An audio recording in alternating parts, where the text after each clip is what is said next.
Pemirsa, seringnya pemadaman listrik oleh PLN di Muara Enim dikeluhkan oleh masyarakat, namun pihak PLN beralasan penyebab dari pemadaman listrik karena faktor eksternal.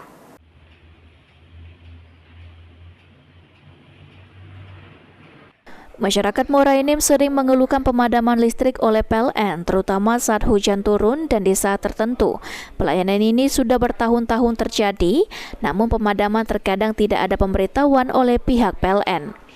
Pelayanan ini dinilai buruk oleh pelanggan PLN di Kabupaten Muara Enim, bahkan sering masyarakat mengajukan ke kelurahan, namun pemadaman tetap saja terjadi di beberapa waktu.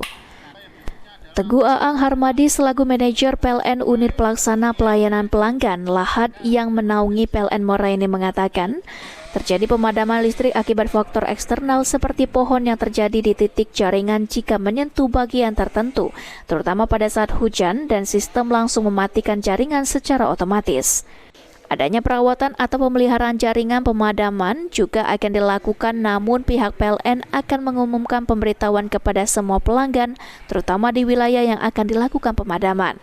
Akibat gangguan-gangguan dari eksternal ya, salah satu contohnya adalah pohon, di mana kalau pohon itu menyentuh listrik, apalagi dalam kondisi hujan, kondisi basah, maka otomatis sistem proteksi kami akan langsung mematikan. Yang berikutnya adalah dari binatang biasanya. Ada tupai, kadang monyet, ya itu kalau mereka memang tidak bisa matikan listrik, tetapi mereka bisa kesetrum. Nah, kesetrum itulah itu nanti bisa memadamkan listrik yang ada di sekitar. Untuk mengatasi masalah eksternal, petugas PLN bekerjasama dengan pemerintah Kabupaten Muara Enim melakukan pemapasan tanam tumbuh seperti pohon agar tidak mengganggu jaringan instalasi listrik.